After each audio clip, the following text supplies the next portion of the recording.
This is presentation number 4 in the series of brain neoplasms prepared by Prof. Sharaf and revised by Prof. Rami Edward.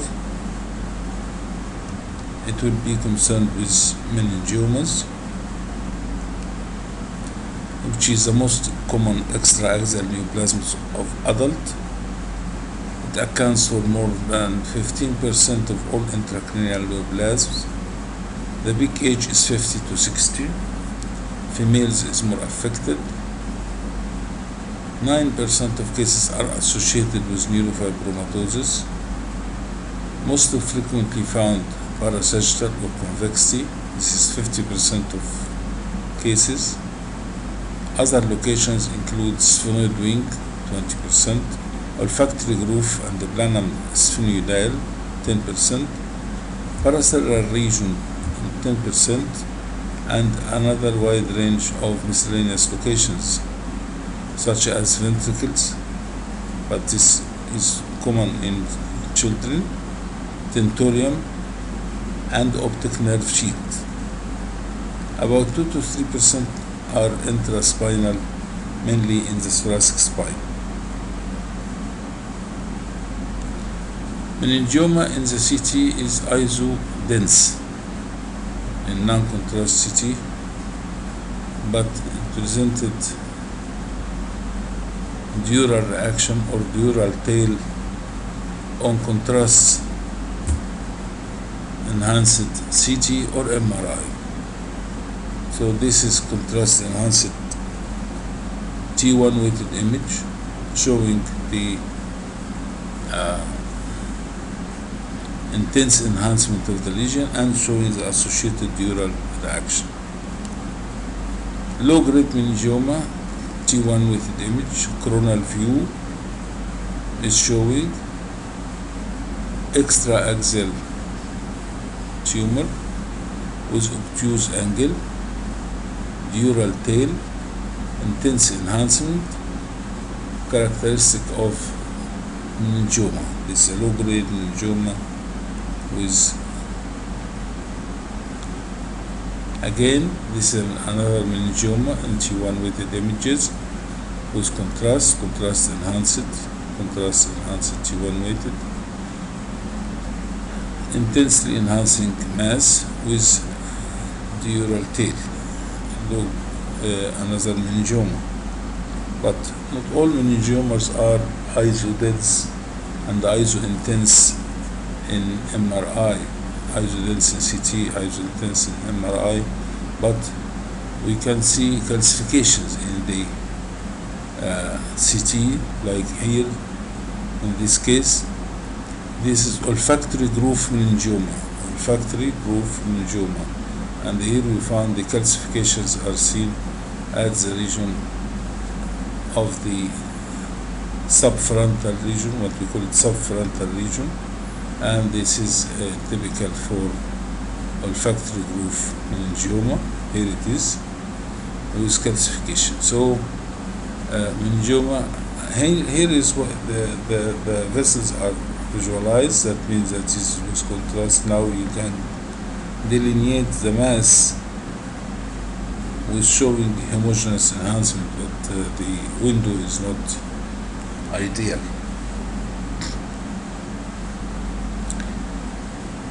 Meningioma usually does not show vasogenic edema, but sometimes atypical pattern of meningiomas can show vasogenic edema. So it is not usual, but it can be seen.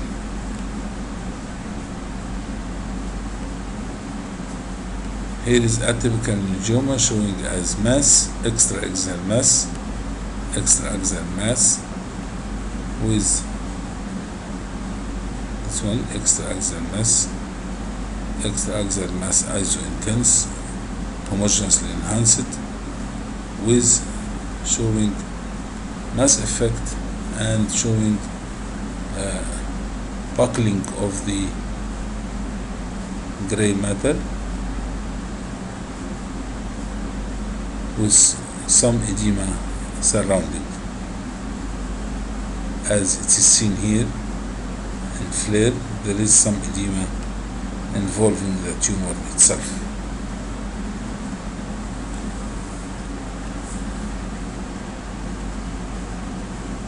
Now coming to this one, the mass is extending to invade the bone and to cause vasogenic edema. So we have vasogenic edema and we have bone involvement, and it is extending into the brain. So this is a malignant form of meningioma, and malignant forms of meningioma usually called meningosarcoma. So it's not strange that we can find varieties of meningioma, including those behaving as malignant, with the bone destruction, extensive vasogenic edema, and extension into the brain itself, and not confined to be extraaxial. Here the extension is apparent because it lost its smooth margin, a smooth interface between the tumor and the brain. It is lost, and now we have irregularity of the outline, denoting invasion of the brain.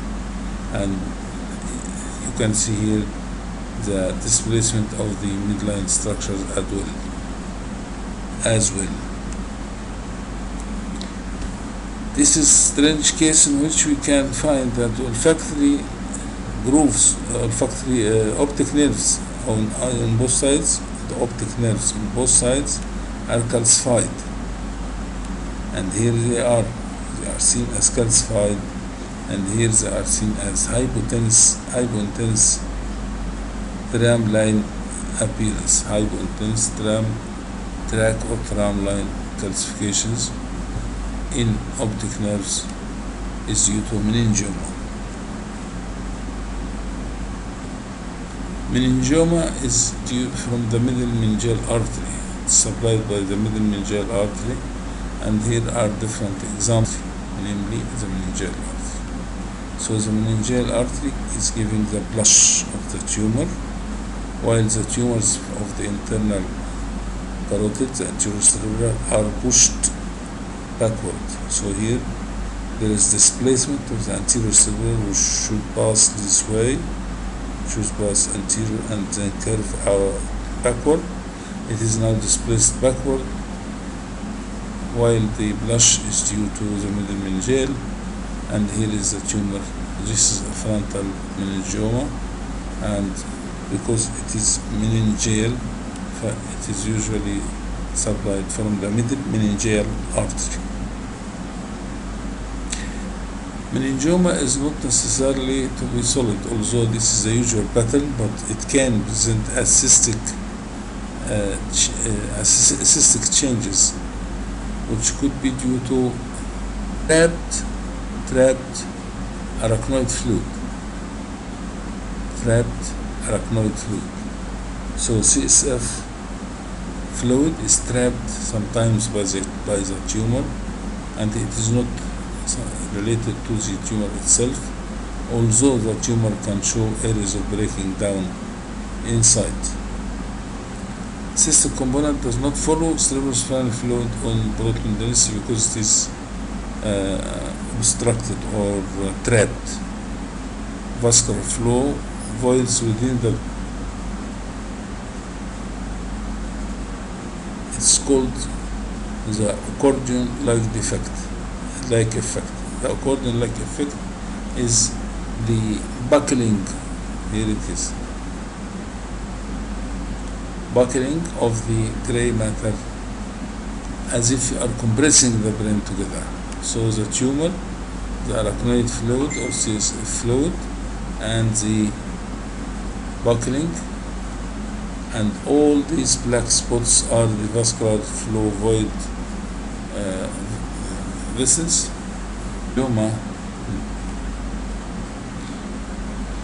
Here is another example of hyperostosis. Beforehand, when we were doing only plane, we depend on that. We depend on the presence of the hyperostosis. We depend on the presence of the bone destruction. We depend on rarefaction. We depend on seeing the density at the frontal region in the lateral film, or density at the occipital region in the lateral film, denoting that there is something inside producing such a density, because these areas, the frontal and occipital in the lateral view, are usually more transparent than the parietal region. Now, enhancing mass, definitely there is mass, and definitely the mass is enhancing. It is here isodense to the gray matter, but see the sphenoid bone, it's markedly hyperostotic,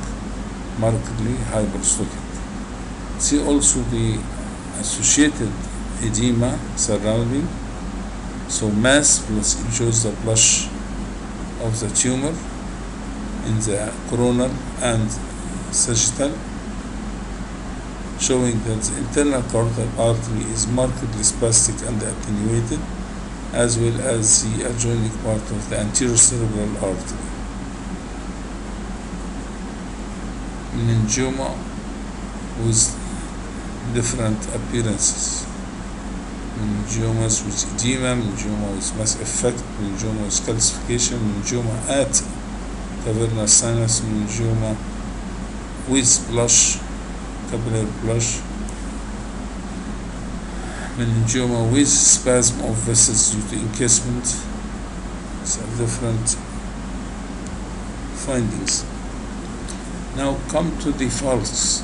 Falx cerebri is the midline raphe between the two hemispheres, where meninges are covering the sides of the brain, and anterior and posterior, but not in the middle, where the corpus callosum is there. So before and after contrast, even in the pre-contrast study, there is density, and of course we know that density in CT is due to calcium. So it is a calcific tumor, diffusely calcific tumor, and mind you that calcification of meningioma is too much similar to calcification of fibroids and lymph nodes, because it occurs in groups. Here it is due to samoma bodies calcified. The mass is hyperdense, so calcific, and after contrast it is intensely enhancing. It is capping again or riding the falx cerebri,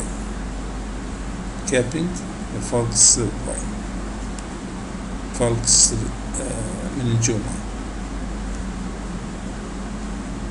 Here another one, it is involving the cavernous sinus, similar to that one before, but this one is another type of meningioma. It is not producing mass effect. It is here creeping meningioma, creeping in the subfrontal region, creeping around the cavernous sinus, creeping to involve the region of the supracellular system. And so we have a different pattern of meningioma. It's not a massive in itself, it is a creeping pattern, and this what we call perineural spread due to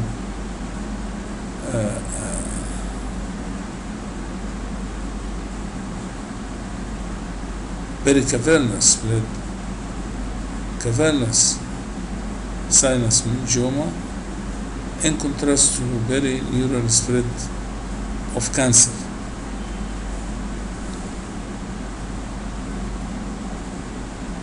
Another case of falx meningioma, the iso-intense, riding the falx posteriorly with definite edema, and here it is intensely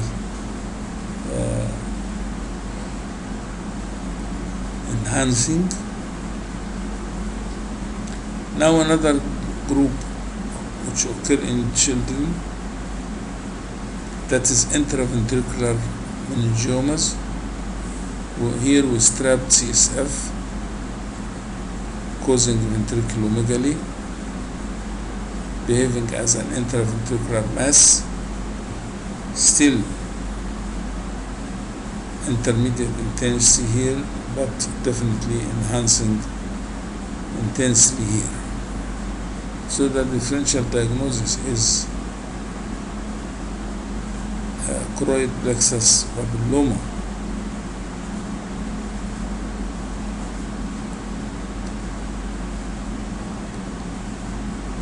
No well definition and compressed brain tissue is seen. That means it is extraaxial with the typical location, bony changes, and CSF trapping, dural tail, vascular encasement, dural base, bulky buckling of the gray matter according effect. It is evident here. According effect. Multiple in neurofibromatosis,